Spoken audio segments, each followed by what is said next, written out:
Welcome to Revolution Against Evolution. I'm your host, Doug Sharp. I'm your co-host, Rich Gear here, and Doug has brought an interesting note here of a couple of tribes of Native Americans. We're going to talk about, are we talking just about these two, or are we going to talk about several? Well, we're going to expand. We're going to explain about flood stories for the audience to know, right? And so that'll be included in what we're going to talk about tonight. Okay, all right. We just spent a week in Arizona. Yep. And we were able to explore a lot of our favorite spots that we've often gone to find out about things that relate to the flood geology. Things that are kind of anomalous to standard geological interpretation, and with millions of years and all that stuff that really, when you look at it, really seems to almost verify the creation account much greater. Well, let me explain where I picked these stories up at. There is a museum outside of Apache Junction that goes onto the Apache Trail. Was that in Arizona or New Mexico? This is in Arizona. Okay. And the Apache Trail goes past the Superstition Mountains. Okay. And this was actually the Superstition Mountains Museum, actually the one that talks about the Lost Dutchman mine. Oh, we love that story, yeah. And so I ended up picking up a book about the Lost Dutchman mine. We'll have to talk a little bit about that some other time, maybe. Someday, yeah, okay. But in that museum was this exhibit which talked about the various Indian legends that took place. Now the Pima Indians are the tribe that lives near Phoenix, and they're sort of on the eastern side of Phoenix. And if you go up the 101 freeway, half of that actually is on the Pima Indian reservation. Now, how large of a tribe? Because when you go to Arizona, you think of the Navajo primarily, right, and maybe the Hopi. The Hopi and Navajo. But so the Pima is another tribe that's living out. Is it kind of the same area, or a little bit? Yeah, they all have their own territories. Right. Now we went through Apache reservation on the way up to Holbrook, and then the Navajo Indian reservation is sort of continues on north from there. Right. Okay. And so actually the Navajos and the Apaches are sort of interrelated, but the really? The only difference between them is their culture. Navajo are more sheep farmers, and the Apache are more hunter-gatherers type of. Although at one time they used to be farmers as well. Right. Remember this? You read the stories about Geronimo and he got all upset because they killed his family up, but they were farmers. So they had done farming, and I'm not really sure whether they were forced into farming or whether they had done that beforehand. But I guess I was reading, and that surprised me because I'd always thought them as basically hunters, gatherers, and warriors, more than farmers. But they did a lot of farming too. So I don't know. It's kind of anyway. But the long and short of it, so they come from the same genetic stock line, is what you're saying, or? Right, pretty much. And the Pimas and the Apaches and the Navajos all sort of interrelated in a number of ways, but they were separate tribes, and a lot of them figure in the history of the Arizona Territory back in the 1800s and into the early 1900s. When we went out to Arizona this time, on the Sunday that we, after we did the talk at Boyce Thompson State Park, we recorded the Plants of the Bible. We decided that we're going to take the Apache Trail on our way over to Superior, which is the place where we had a motel. Okay.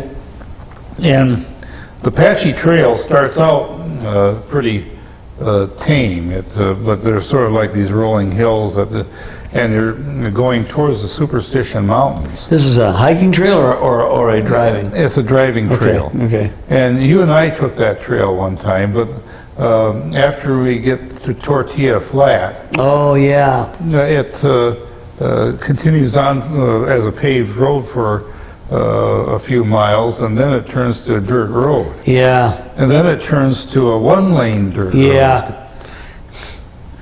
And here we are, John was driving. And, We're on the side of a cliff, you know? And we were going along the side of the cliff.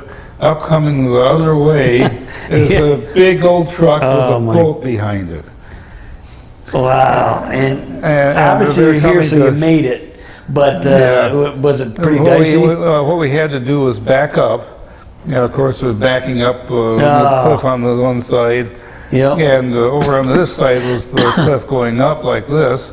And John sort of backed into that little ditch area. Yeah. And so. And there was enough room for him to get around? There was enough room to get around, but it was a bit dicey, you know. Well, why would you drive a boat on a place like? I mean, I don't get it.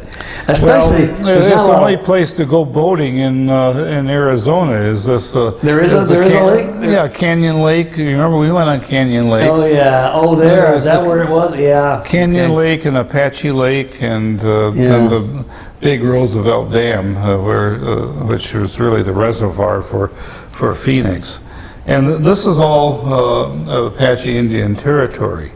And of course, we have the legend of the lost Dutchman mine, but the flood stories we might read these because they're kind of interesting. One of the legends is that a lot of the figures, the stand-up rocks that are on the Superstition Mountains, were the frozen remains of the Apache and the Pima, because they both had their stories relate. That's what you talk about. They're related there. They both talk about the gods, the thunder gods, or what. They get angry, and they send flood on there, and then the ones keep going to the higher mountains, and they both end up on the Superstition Mountains, and they both end up getting most of them turned to stone. And that's what those rock figures are. They're supposedly the remnants of the original Apache and the original Pima Indian tribes. So yeah, you're right. That's interesting. There's a lot of cross-pollination of stories there. Well, let's see if I can read this. The first one's tough because that little white spot in the middle is bad. Yeah. Yeah. It says the Pima Indians of Arizona say that the father of all men and animals was the butterfly. Sure what make the earth maker, who fluttered down from the clouds to the blue cliffs at the junction of the Verde and the Salt rivers, and from his own sweat made man. As the people multiplied, they grew selfish and quarrelsome. It sounds familiar, right? Yep, it sounds very familiar. Yep. Sherwood became disgusted with his handiwork and resolved to drown them all. But first he told them, in the voice of the north wind, to be honest and to live in peace. Prophet Suna, who interpreted this voice, was called a fool for listening to the wind. The next night there came the east wind and repeated the command, with an added threat that the ruler of heaven would destroy them all if they did not reform. Again the west wind attempted to caution them, but this warning was equally futile. On the fourth night there came the south wind. It breathed into Suha's ear that he had been good and he should be saved. So here's your Noah. Yeah, well, his name is Suna? Yes, S-U-H-A or something like that. Or Suha. Yeah, the wind bade him to make a hollow ball of spruce gum, which we might float when the deluge lasted. Soon so you have the pitch in the ark, okay? Yeah. Soon became the black clouds swiftly in all directions. Thunder changed and the heavy rain poured down for all the land. Swollen rivers overflowed their banks and flooded the villages. Wise men of the tribes soon realized that their god Sherwood Make was truly angry with them and they should have listened to Sua's warning. And the elder wise man consulted with his brother Juvitmaku, and they decided to seek out Sua, but Sua was nowhere to be found. He was safely on those waters with his wife and family in the hollow ball of spruce gum. And the other wise men was not sure what to do. The gods were angry that the floodwaters were still rising. Finally, they told the people to leave all their worldly goods behind and run to higher places. "We will all perish if we do not seek refuge in the mountains," cried Sihia. Upon hearing his great cry, the people went and ran to Slanting Mountain, which was Superstition Mountain, where they huddled on the highest point and cried to the Great Spirit to have pity on them and stop the flood. When the people saw the angry waters lapping on the side of Slanting Mountain, ready to swallow them up, they turned into rocks. So frightened were they. Sihia and Juvamaku and the coyote made canoes and climbed into them. They were tossed violently by the waters in different directions. Flood lasted 4 nights and 4 days. Sounds like 40 instead of 40 at 4, yeah. When at last the flood waters went down, the coyote paddled his canoe to Slanting Mountain, where he found the Sihia and Juvamaku standing on a rock by their canoes. Off in the distance, they could see Suha and his family in the arc of spruce scum approaching Slanting Mountain. They all wailed, "We were the only ones alive from the flood. All the people have perished." Suha said, "Don't be sad, for now all the evil is gone from the land." They descended from Slanting Mountain to the land below and went to the valleys and plains, where they rekindled life, living for 1,000 years. Wow. And becoming the parent of a great peaceful tribe. Boy, okay. Now there's some parallels there to There's a the lot of Great them. Flood, isn't it? You know, we've noticed it over the years. We've talked about several corollaries. The book we read years ago, Red Earth, White Lies, which the guy was made raised a lot of dust about not being a creationist, but yet his stories were very similar. He would say, "Well, the Bible proves our stories as opposed to prove this." But the similarities, you can, it's like without stretching credibility too much, you can find corollaries in almost every culture, and many people have noted that the flood stories are almost. I guess the only thing about as ubiquitous as a flood story is maybe the dragons. You know, and also the Tower of Babel. That's not as prevalent, but it's still pretty common. Yes, the flood is the most. Tower of Babel is pretty close. But and stories, of course, stories of dragons are everywhere. But the flood story, I always think is interesting. You know, you ever think about, the other day it made me think about this, and I thought about this for quite a while, the story of Pandora's box. Right, yeah. That's a Genesis story. It is, yes. I mean, it is. It's just a corruption of the story. A woman causes the problem, although Adam, we know in reality, he was the one that was willful. Eve tempted him, but basically but this has a woman opening the box, and all the evils of the world, lust and greed and hatred and violence and murder, all come out of there, all despicable. But the last thing that comes out of the box is something called hope. Isn't that interesting? But the Indians have lots of stories that really, when you and I were out there in the Hopi Indian, right. And we talked the story of the Kiva. Remember the Kiva? And their whole legend was they were in a watery underworld. Right. And they would see this hole. There was a hole in the sky, and they went through. They went up and somehow, I don't know how they reached up into the hole. It came into what this is called the overworld, which was dry. They come out. And that reminds you, what would it be like after you're opening up the window, the shutters on the ark, to see daylight after 360, or 150 days of rain and another, all that period of time. It's interesting you think about that, and they come out, but it was a world covered in water.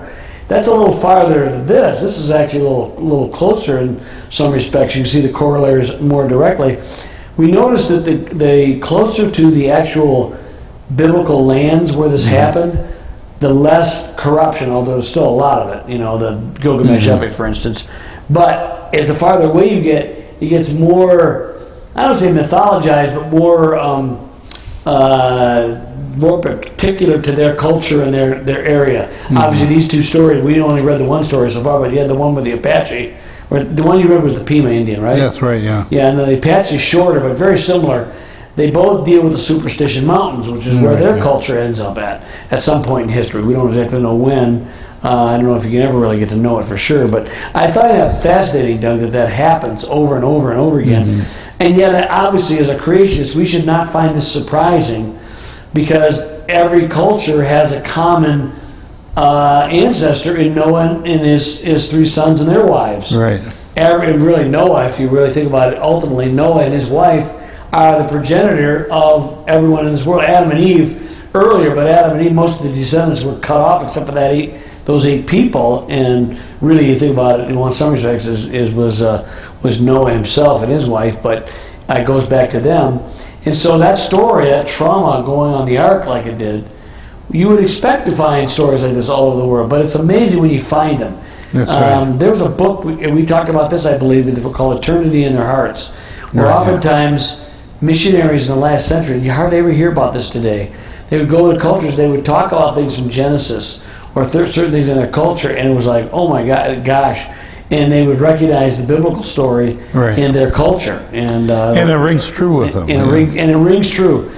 People think that it was, when I was younger, it was kind of shocking, like the Cherokee and there's some Indians on the west. A lot of Native peoples Christianized very early on. Mm-hmm. Many, not all of them, but many of them did. And a lot of it is because I think they recognize in their stories the mythological, or if you will, the allegorical reality, and the biblical was actually the real time-space reality, and it rang true.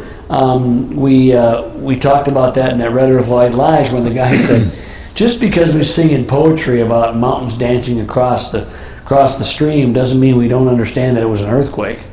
Right. I may be paraphrasing it, but in a sense they would use a lot of these allegorical type things. But over time, some of those would get so you would lose information, but still the core and the germ of the story, I find it fascinating, continues to shine through. There was such an amazing water, flood, one individual or a family, a boat, and all civilizations wiped out by water. It's always water. Sometimes animals are preserved, sometimes they aren't. But it's amazing how much of all the elements of the Ark story, of the Noah's Ark story, get preserved in these different legends and myths. What also is interesting is the description from the Native Americans of geologic changes that took place over the many years, and like the one story of the Wishram woman that described the Columbia River Gorge as being a lava tube. It was actually bridged over by lava. Okay. And so they would sail their canoes, and this is like in the 1700s, they would sail their canoes under the lava bridge. Okay. And so that would have probably have collapsed in subsequent eruptions or maybe probably. I would say probably secondary tremors. Maybe if this was a Well, they also talked about the three sisters in Oregon, which are the three mountains, being one mountain, and that mountain was like 15,000 feet high. Wow! There was another volcano in the Cascades that blew its top. Okay. So, and we also, when we visited the Sunset Crater, we found out that Sunset Crater was, when the scientists went there, they did some research on the radiometric dates of the lava, and they dated it into millions of years. But it's also part of Hopi legend and then they found actually Hopi artifacts buried in the lava. Okay. Which shows that it's not millions of years old, but it's like 800 years old. And so that's some things that we learn from the Native Americans that corroborate the biblical story. And of course, the biblical story corroborates their legends as well. And when we went to the Tuba City tracks, we met with this older lady who showed us around the tracks. Oh, you were telling me about that. And they said that, and she said that their stories are that the dinosaurs and the humans lived together, and she showed us the Anasazi tracks, or what she called them, as well as the dinosaur prints. So that's pretty cool. Why don't you read the Apache flood story? The Apache flood story? All right. Microscopic printing, so I got to read it with my glasses off. Okay. The Apache flood story is similar. It says, in times long past, the Apache people roamed at will throughout the land. They finally came to settle in the valleys and hills in the shadow of Superstition Mountain. The Apache tribes flourished in this fertile land surrounding the Superstition Mountain, but as with many successful cultures, these people became corrupt, sinful, and lazy. The great thunder gods residing in these sacred mountains of the superstitions looked down with disfavor among the Apache people and their evil ways, and they finally decided to do something about these unacceptable practices. The thunder gods' anger was so great at the ill ways of the Apache people, they resolved to bring down their wrath upon them so that a new beginning could be made. The thunder gods acted, and one day the skies began to darken with great clouds, and great clouds roiled in against the side of Superstition Mountain. They grew higher and higher, darker and darker. The wind blew and howled throughout the mountains, and the land was lit with lightning everywhere, and soon it began to rain. Day turned into night. The rains became heavier and heavier until the rivers could no longer carry off the water. They overflowed their banks, and the water began to rise throughout the land until the villages were submerged. The Apaches, in order to escape the flood, rushed to higher ground. They headed for Superstition Mountain, and at first the foothills afforded protection from the water. But soon the water began to rise against the mountain. As the water rose higher and higher, the Apaches continued to climb ever higher toward the top of Superstition Mountain. They finally reached the top of the Superstition Mountain just a few feet from the point at which the water stopped. The thunder gods were angry and frustrated, for they had used all the water in the land to cover the ground, and it was not enough to cover the Superstition Mountain and drown the surviving people in their fury. They looked down upon the Apache people huddled together on the top of Superstition Mountain, and they turned them to stone. Only a few righteous people were allowed to live, for they would be used to begin life again in the new land. To this day, we can see the top of Superstition Mountain, the flood line where the water stopped, and on the very top, the stone pinnacles said to be the remains of the old Apache people whom the thunder gods had turned to stone. Very interesting, yeah. It reminds me also of something we learned in Superior, where we stayed the night at Copper Mountain Motel there. There's east of Superior, there's a mountain which has a pretty steep cliff on it, and they called that Apache Leap. Oh, yeah. And the reason that they called it Apache Leap is, I guess, the Apaches were being chased by the Rangers, and instead of getting caught by the Rangers, they decided as a group to just Make an end of it. Huh? Make an end of it. Where was this at? Superior, Arizona. This is where the copper mine was. Oh, okay. And Oh, yeah. Thompson, yeah. Okay. And so it's an interesting story that those people were in such a way they did not want to submit to the cowboys at that time, Yeah, right. No, was this after Geronimo or during that time or before? During the time of Cochise and Geronimo and those people, yeah. And you and I were in the Chiricahuas, and that's Apache, Chiricahua Apache. Yep. And there was a place that we almost went to investigate called Cochise's Stronghold. Right. It was a long way, so we decided not to drive out there. But yeah. But that was it's an interesting story that the Native Americans give us, and it's really too bad that the relationships between Americans and the Indians sort of went sour there for many years, and And of course, I guess you get that because of different cultural experiences, you know. Well, yeah, the different cultural experiences, and that time the Americans were pretty. They had the manifest destiny idea, and the Indians were inferior peoples, and I don't know how much evolution played in that scenario, but evolution had already come to the fore, and it was known even as early as the Civil War. So by the 1870s and 80s, I'm assuming it probably was part of the cultural landscape that caused them to treat the Indians the way they did. Not saying I don't know for sure if that's the case, but it wouldn't surprise me if it was based on that. But the Indian, of course, we had superior technology. Even though they were buying our guns and things like that, we basically we had too much military might at the time, and we take them. I still remember the story.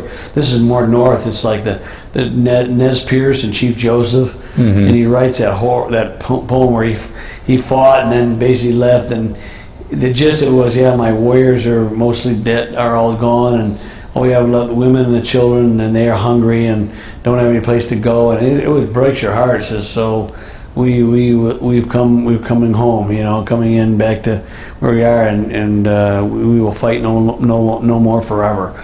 And it was just like, wow. It was just, and that's really what it was. But because I have that a poem in my family collection too about it's about the Trail of Tears. Oh yeah, and that's another one. It's called The Indians Adieu. And, so we do have a checkered past in that regard, but I would love, with all the political correctness in the world today, I would love to see people gather more of these creation stories and flood stories, and because they do really augment and yes, they are mythologized to some extent, allegorized, but there's so many elements that have the real germ of truth that really corroborate the biblical narrative quite amazingly, I think. And the biblical narrative tells us that we all have a God that we are responsible to. We know when we are screwing up, when we are not performing the things that God wants us to do. There's all that innate desire in us to be good, and yet we fail that in many regards. We do, but looking back, you can move forward properly. The native, we're doing an exhibit for doing where I work at, and it's kind of neat to see the native peoples. They're very, very they're very pragmatic people. They really, I think that's why so many early ones did Christianize. They saw the story and go, that's why some of the stuff we did later on was so reprehensible. Cherokee Trail of Tears being one of them, because Cherokees had all become Christians, and not all, but primarily, and they were farmers, and we were educated and we treated them bad. I mean, that was just not a good thing to do. But we did. We'll see you next time on Revolution Against Evolution.